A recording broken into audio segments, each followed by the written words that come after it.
Bom dia a todo mundo aí, olá pessoal, muito prazer aqui. Olha que lugar especial, gente. É diferente, a gente não está no Palácio da Alvorada, né? Que normalmente o programa a gente grava lá, em Brasília, é claro. Mas o presidente Lula viaja bastante. Estamos aqui para a reunião do Mercosul, do lado argentino da Cataratas do Iguaçu, né? Que eu acho um dos lugares mais espetaculares em termos de natureza do mundo, né? Nem no Brasil só e Argentina, quer dizer. O senhor se lembra a primeira vez que o senhor viu as cataratas, o impacto que teve para o senhor, assim, em termos de... Cara, que natureza incrível, Não, eu acho que não tem nada igual às cataratas do Iguaçu. Acho que não tem nada igual. Pode ter próximo a isso, Niágara, por exemplo, que é alguma coisa perto disso. E é impressionante porque o lado brasileiro é o lado que dá maior volume de queda d'água. Eu não sei se você conseguiu conhecer Sete Quedas. Não cheguei a ver. Sete Quedas era uma coisa extraordinária que foi coberto pelo lago. Sim. Se fosse hoje, não se conseguiria cobrir não se faria. Sete Quedas, mas em 74 eles conseguiram fazer o lago cobrir Sete Quedas, que era um negócio extraordinariamente bonito. Uhum. Mas nós estamos aqui em Porto Iguaçu, numa reunião do Mercosul.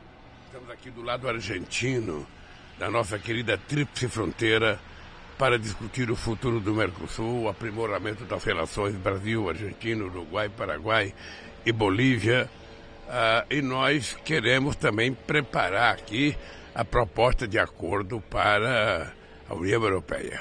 Você sabe que eles fizeram uma proposta, nós fizemos uma resposta, eles mandaram uma carta para nós impondo algumas condições, nós não aceitamos a carta, nós agora estamos preparando uma outra resposta, porque nós vamos a Bruxelas discutir com a União Europeia e os países da América Latina, e nós precisamos ter uma resposta, o que nós queremos para consolidar um acordo. Nós queremos fazer uma política de ganha-ganha. A gente não quer fazer uma política que eles ganhem e que a gente perca. Por exemplo, eles querem que a gente abra mão de compras governamentais. Ou seja, é aquilo que o governo compra das empresas brasileiras. Se a gente abrir mão das empresas brasileiras para comprar de empresas estrangeiras, a gente simplesmente vai matar pequenas e médias empresas brasileiras, pequenos e médios empreendedores e vão matar muitos empregos aqui no Brasil. Por isso, dessa reunião é muito importante. Muito importante. Eu estou voltando hoje, depois das 4 horas, vou à Universidade da América Latina, na UNILA. Nós vamos dar reinício às obras da UNILA para que a gente possa ter mais alunos latino-americanos estudando na Universidade Latino-Americana. A gente vai chegar lá, mas eu queria perguntar uma coisa para o presidente. Esse acordo, que estamos falando de um mercado enorme que é da União Europeia, né? E mais todo o mercado da América do Sul, do lado do Mercosul, o que eles estavam querendo eram umas exigências assim ligadas a meio ambiente, né? E a gente está aqui num lugar que talvez simbolize muito o meio ambiente. A questão era um pouco que ficava esquisito eles exigirem coisas e nos punirem e não fazerem o dever de casa deles, né? Porque eles também têm problemas de meio ambiente. Eu tenho discutido com muitos amigos na Europa e eu tenho mostrado para eles o seguinte: ninguém no mundo tem a autoridade moral de discutir a questão, sabe, conosco, sobre a questão de energia limpa. Ou seja, obviamente que nós tivemos a grosseria de um governo que desrespeitava o desmatamento, que não respeitava a terra indígena, não respeitava florestas, reservas florestais, ou seja, tudo isso acabou. Nós agora vamos diminuir o desmatamento, nós agora vamos respeitar os indígenas, nós agora vamos cuidar das nossas reservas florestais, vamos respeitar as terras quilombolas. Então, é o seguinte, o Brasil, da sua matriz energética de energia elétrica, 87% da energia brasileira é renovável. Estamos do lado de Itaipu aqui, né? O mundo só tem 27, o Brasil tem 87. Se você pegar a matriz energética como um todo, envolvendo combustível, o Brasil tem 50% de energia limpa, o mundo tem 15%. Então, veja, o Brasil tem muita autoridade moral para se cuidar corretamente da preservação da nossa floresta por outra razão, para cuidar do planeta, para cuidar do ar que nós respiramos, para preservar um equilíbrio no planeta, o Brasil tem responsabilidade e nós assumimos um compromisso de chegar a desmatamento zero em 2030. Isso é um compromisso de governo que nós vamos cumprir. E aí sim, nós queremos discutir o acordo, agora nós não queremos imposição para cima de nós. Sim. É um acordo de companheiros, é um acordo de parceiros estratégicos, então nada de um parceiro estratégico colocar a espada na cabeça do outro. Vamos sentar, vamos tirar nossas diferenças e vamos ver o que é bom para os europeus, o que é bom para os latino-americanos, o que é bom para o Mercosul e o que é bom para o Brasil. Recentemente o senhor teve com o presidente da França, o Macron, teve com a Ursula von der Leyen, né, da Comissão Europeia, esteve aqui no Brasil visitando o senhor.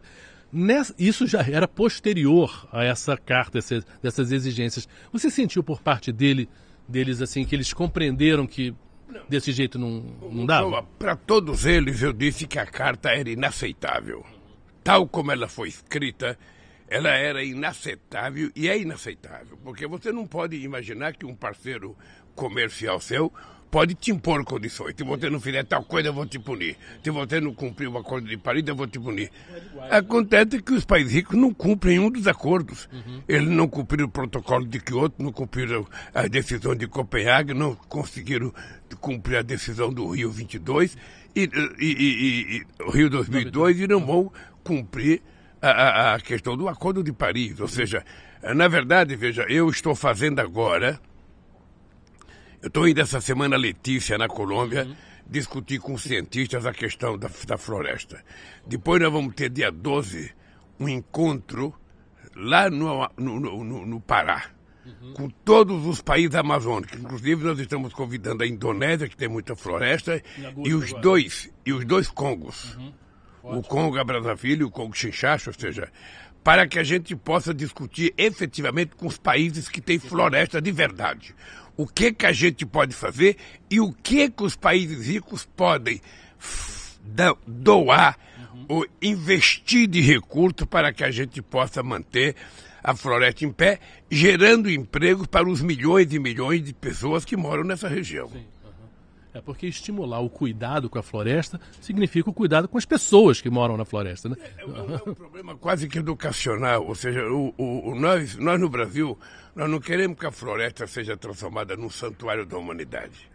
O que nós queremos é explorar a riqueza da biodiversidade da floresta para ver se a gente pode fazer com crescimento na indústria de fármacos, na indústria de cosméticos, para gerar empregos mais qualificados para as pessoas que moram nessa região. E vale para toda a Amazônia. Mas nós temos mais bioma, nós temos o Pantanal que nós temos que cuidar, nós temos o Cerrado, nós temos a Caatinga, nós temos a Mata Atlântica. Tudo são áreas importantes que a gente vai ter que criar e cuidar com muito carinho, porque disso depende o bom equilíbrio da temperatura da Terra. Uma coisa, mais coisa assim, voltando na história. Lá atrás, não se falava de meio ambiente. Era uma bandeira para muito pouca gente. Quando o senhor começou na política, não era um assunto que se falava muito. Em que momento que o senhor foi chegando, digamos assim, a compreender, porque todos nós, na verdade, né, a questão tão grave do meio ambiente? Foi através das tragédias, foi através de amigos, de gente que foi falando? Como é que foi? Eu vou contar uma história muito engraçada. O PT tinha um deputado estadual, e esse deputado estadual estava num debate com o Partido Verde na Assembleia Legislativa de São Paulo. E o companheiro do Partido Verde começou a defender a questão do meio ambiente, e o deputado do PT, sabe, que já não está mais vivo, sabe, preocupado com o cara utilizando meio ambiente, ele falou, vocês do Partido Verde não sabem cuidar do meio ambiente, nós do PT não cuidamos do meio ambiente, nós cuidamos do ambiente inteiro.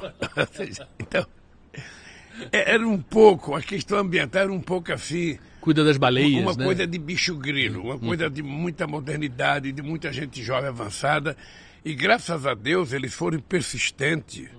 Graças a Deus eles foram persistentes, grupos como o Greenpeace, ou seja, que parecia radical, mas no fundo, o que eles estavam era cumprindo com as suas obrigações para que a sociedade, sabe, a humanidade tivesse consciência da gravidade do problema. O que é jogar lixo na rua? O que é jogar garrafa PET na rua? O que é jogar papel na rua? Sabe?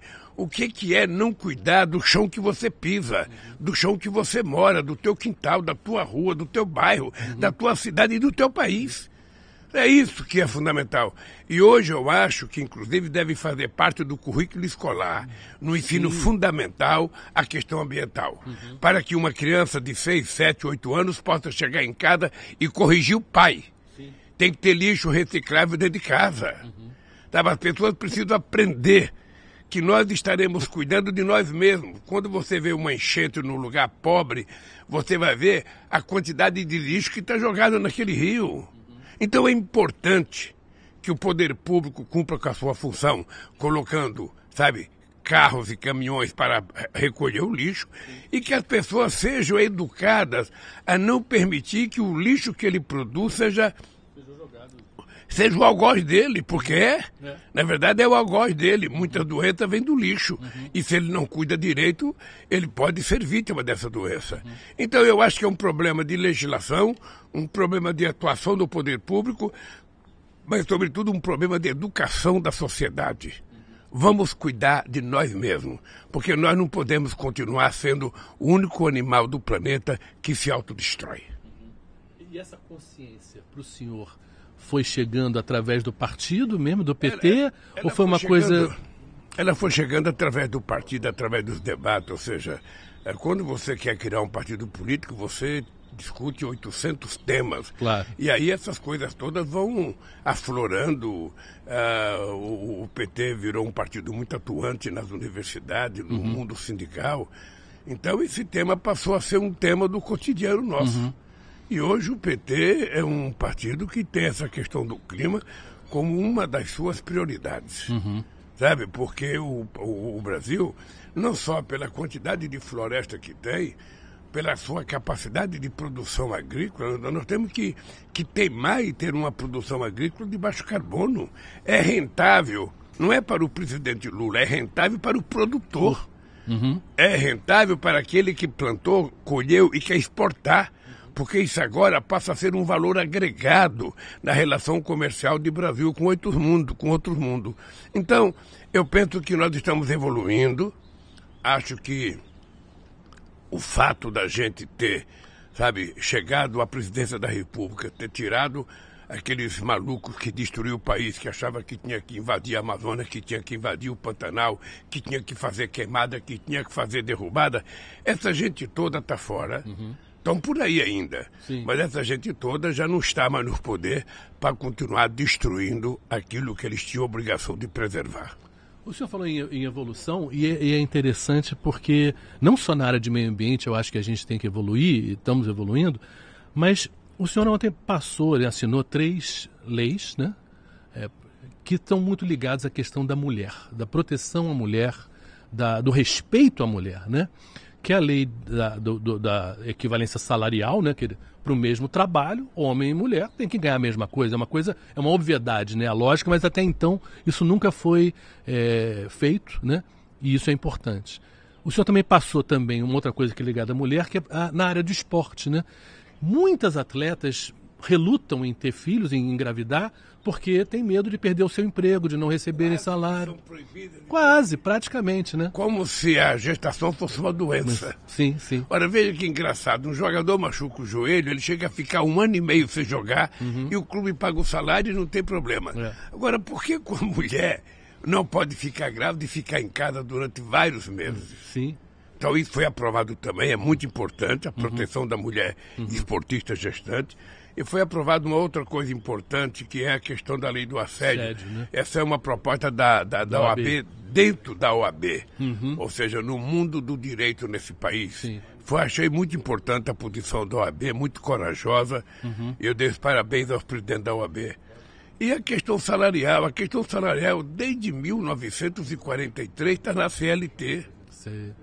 Uhum. Acontece que você sempre arruma uma vírgula antes do D ou depois do D para você dizer que não pode pagar. Sim. Agora, nós definimos corretamente. E agora nós vamos ver a igualdade salarial e remuneratória, porque nem todo mundo recebe salário. Tem muita gente que recebe trabalho por produção. Sim. No comércio, muitas vezes, o empresário registra o empregado por R$ 1.300 e depois paga pela quantidade de coisa que ele vender.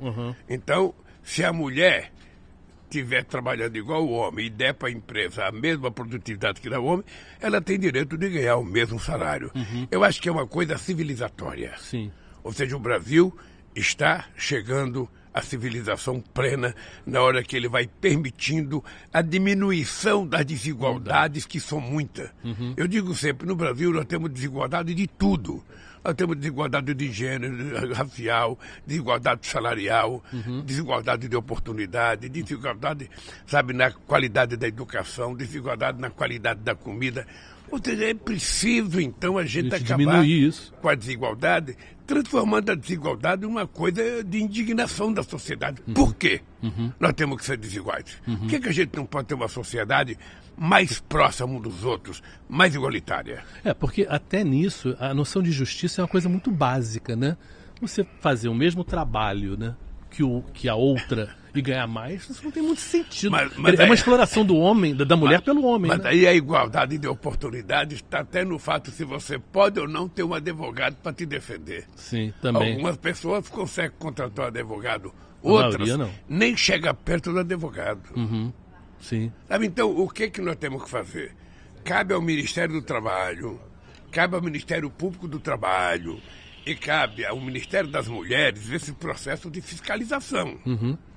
Ou seja, a lei existe, ela é para ser cumprida e ela tem que ser fiscalizada. E hoje, com a internet, fica muito mais fácil as pessoas que forem fazer compra numa loja, sabe, forem comprar um carro, comprar um vestido, comprar um sapato, comprar comida, e perceber que há diferença de tratamento entre homens e mulheres dentro daquele negócio, a pessoa pode fazer a denúncia publicamente. Que nem que era como racismo, e também né? A lei vai exigir que os empresários prestem, sabe, explicações sempre. Sim. Porque é importante que haja essa lealdade.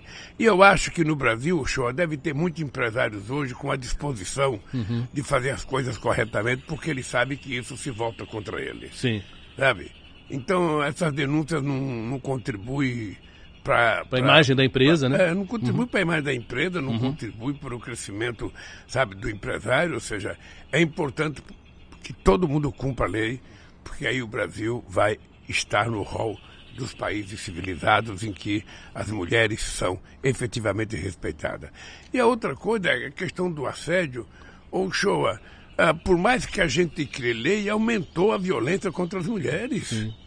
Ou seja, eu tenho hora que eu vejo notícia que eu não acredito. Eu não acredito. O cara bate na mulher por qualquer coisa. O patrão canta a empregada. Sabe? Não é que mundo que a gente está vivendo? Então eu acho que nós precisamos adotar a política da denúncia e não do denuncismo. Da denúncia correta, da denúncia com prova, para que a gente possa investigar e punir quem está errando. O que não pode é o denuncismo, você enxovalha a vida da pessoa, depois não é verdade e você não tem como pedir desculpas. O senhor falou em consciência, falou em educação, que de certa maneira é uma coisa de educação. Você falou de repente em termos de meio ambiente, né, educar na escola, essa questão do respeito, né, do menino com a menina, né, depois do homem com a mulher, é uma coisa que também tem que mudar, porque a gente tem Ministério de Mulher, Ministério de Igualdade Racial, mas o problema é o homem, né? Tinha que ter um Ministério do Homem, de certa maneira, para ensinar o homem a se comportar melhor, né? Eu acho que, eu sinceramente, às vezes eu fico preocupado, sabe, tem um filme muito famoso chamado Assim Caminha a Humanidade. Eu fico me perguntando como é que está caminhando o futuro da humanidade. Porque nós estamos virando algoritmo. O ser humano está ficando muito individualista por causa das redes digitais. Ele está passando a maior parte do tempo dele conversando consigo mesmo. Ele está numa reunião e ele está no outro mundo.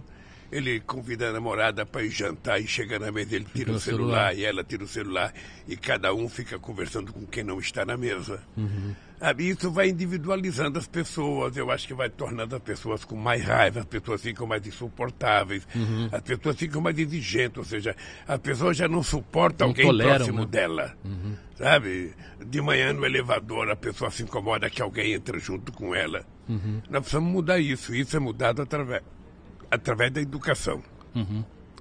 É por isso que eu acredito muito que, sabe, quanto mais a gente investir na educação, mais a gente vai poder ter uma sociedade mais fraterna, mais humanista.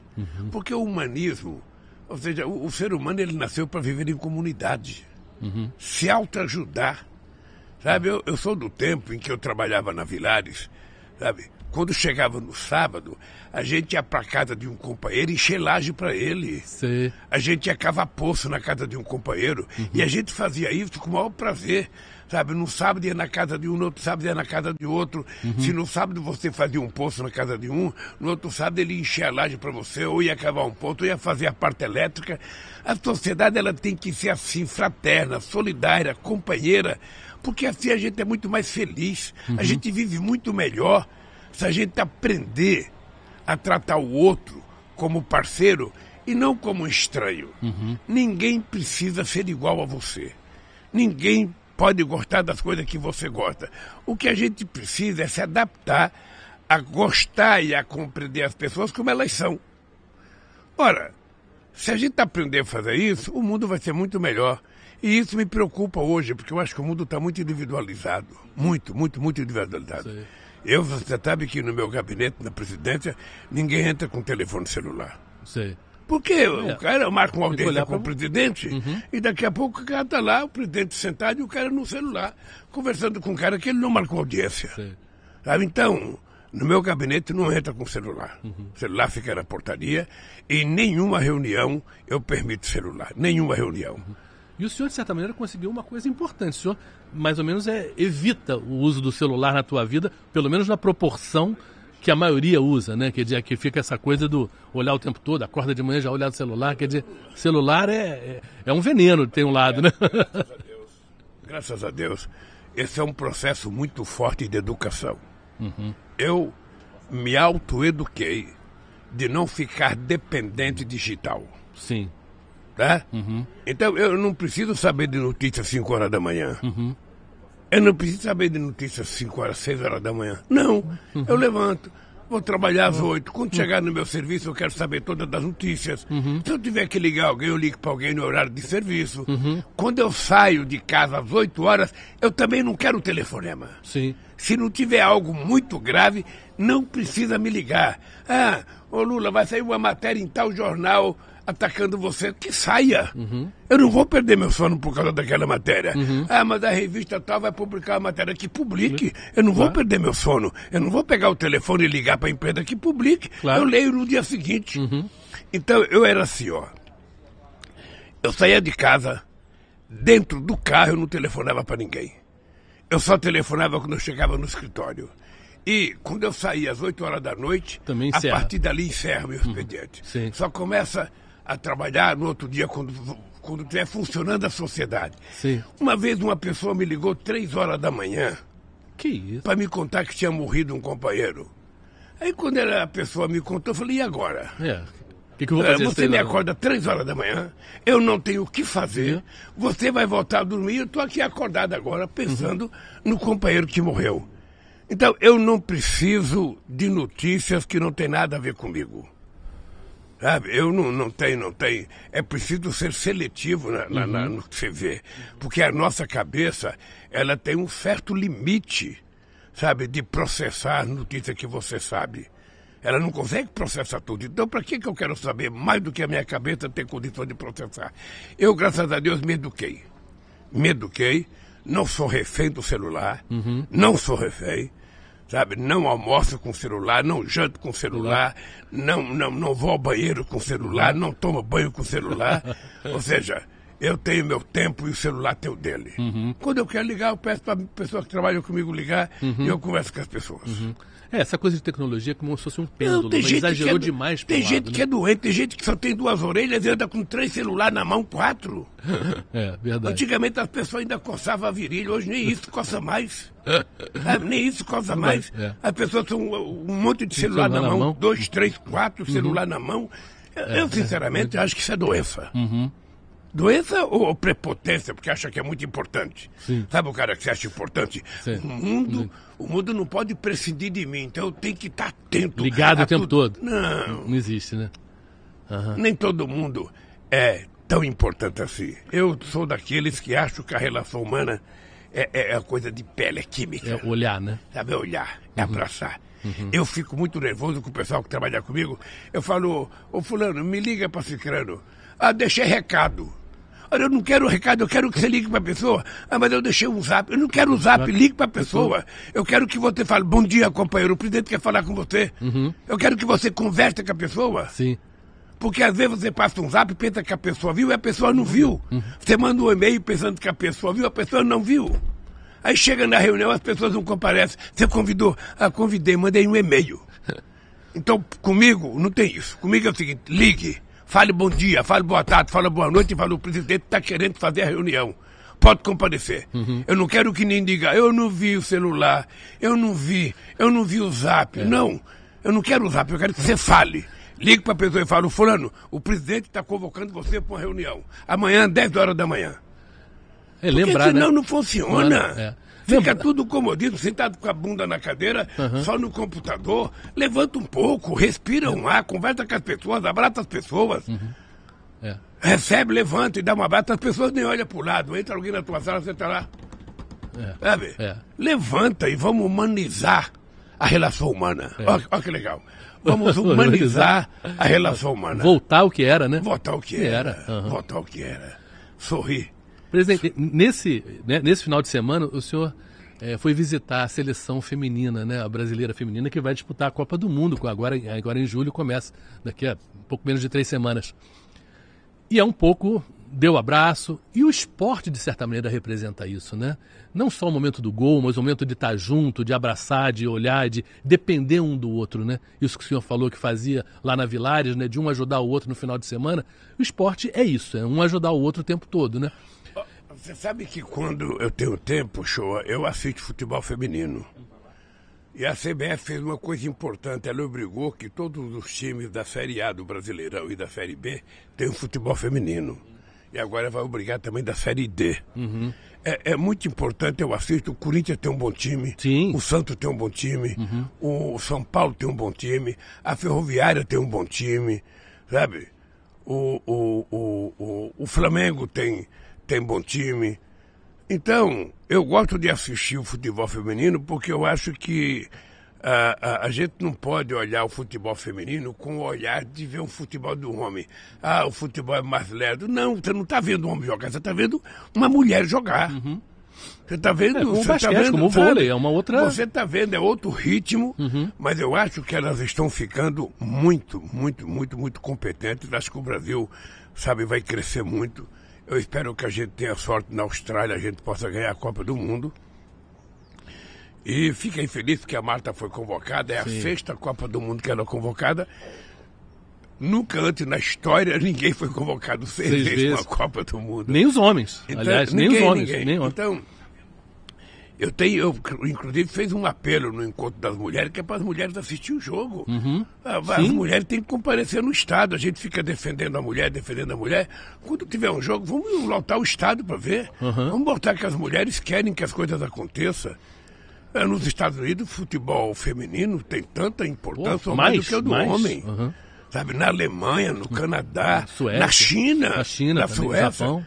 Então a gente precisa também, sabe, valorizar as nossas meninas para que elas possam, sabe, cada vez mais se aperfeiçoarem. É preciso que nas escolas as crianças tenham possibilidade de fazer opção o que eu quero fazer, porque também nas escolas não tem campo de futebol. Né? Então é preciso que a gente crie, através das prefeituras, oportunidade para essa menina que quer aprender a jogar qualquer esporte. Ela possa ter, sabe, lutar, jogar futebol, jogar vôlei, jogar basquete, natação, qualquer esporte que ela quiser fazer, é importante que ela tenha oportunidade na sua cidade. E aí eu acho que as prefeituras precisam criar condições. As más línguas disseram que o seu interesse no futebol feminino tem a ver com o Corinthians. O Corinthians feminino acho que está melhor que o masculino. Não, bem melhor, bem melhor. É verdade essa, bem melhor. Eu às vezes acho que se o Corinthians colocasse as nossas meninas para jogar no time principal, acho que a gente poderia estar numa situação melhor no Campeonato Brasileiro. Não, o Corinthians está vendo. Eu sinceramente não consigo compreender como é que o Corinthians chegou aonde chegou. O Corinthians está no fundo do poço. Está no fundo do poço. É triste, sabe? É importante que a diretoria pense como é que vai levantar o time, porque o time está em 12º colocado.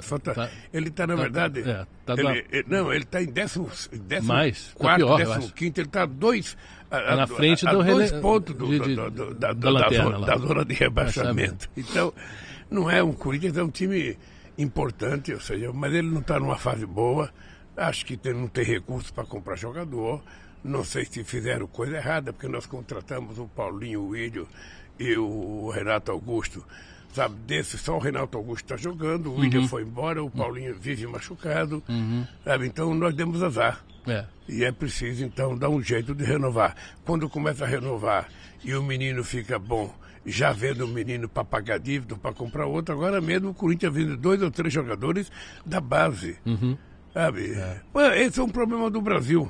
Eu estava conversando com o presidente da CBF, o Brasil, que já foi o melhor futebol do mundo, hoje não é mais. Não é. Não é mais, porque o que acontece? O Brasil vende um menino com 14 anos, com 16 anos, com 17 anos, com 18 anos, e compra depois de 34, 35, 36, as pessoas voltam a jogar no Brasil. Não é correto isso. Era preciso que a gente tivesse condições desses meninos ficar um pouco mais, né? Sabe, jogando no time que foi criado, jogando no Brasil. Até porque os salários no Brasil também não são tão ruins, não. Os salários são bons. Presidente, a gente está encerrando aqui porque daqui a pouco o senhor tem que trabalhar. Aqui vai começar a reunião e é muito importante essa reunião. Eu acho que a gente vai assumir, né? O Brasil assume a presidência do Mercosul para esses próximos 6 meses, que são 6 meses muito importantes, né? Que a gente vai depois pegar a presidência do G20 também, para organizar o G20, que ele tem um momento de confluência, né? A presidência dos BRICS. E dos BRICS também, quer dizer, é um momento em que muito trabalho, né? O senhor, primeiro eu quero te agradecer por ter falado de futebol. A gente só fala de política, então obrigado por ter falado de futebol. A segunda coisa é a seguinte, o Mercosul é uma coisa que foi criada pelo Sarney e pelo presidente Afonso, depois foi reforçada pelo presidente Collor, eu não sei se o Menem. O dado concreto é que o Mercosul é uma coisa muito importante para os países que fazem parte do Mercosul. Nós precisamos fortalecê-lo cada vez mais, nós precisamos criar cada vez mais condições das pessoas se sentirem bem participando do Mercosul. E eu quero fazer uma presidência exemplar, eu quero me dedicar para que nesses 6 meses a gente possa, inclusive, concluir o acordo com a União Europeia e começar a pensar em outras coisas. Sim. Não, maravilha, gente. Obrigado, pessoal. Quem ouviu pela rádio, quem aqui está acompanhando a gente pelos canais do YouTube, pela internet, quem vai ver em casa depois, enfim. E vamos encerrar, eu acho que aproveitando que a gente está num lugar tão espetacular, vamos mostrar as imagens que o Stucker fez das Cataratas do Iguaçu, que realmente é um patrimônio da humanidade, não só um patrimônio do Brasil, mas realmente o muçulmano vai à Meca, né? Porque tem que vir à Meca. E quem for brasileiro, quem for do mundo, deveria vir à Foz do Iguaçu, porque essas cataratas são uma das coisas mais incríveis da natureza. Quando a gente fala em preservar o meio ambiente, seria importante que as pessoas tivessem condições de vir visitar, sabe? Sim. As quedas do Iguaçu, para as pessoas saberem o que é beleza, sabe? Nos oferecida pela natureza. Enfim, natureza espetacular. Valeu, presidente. Obrigado pela conversa. Um abraço, semana que vem.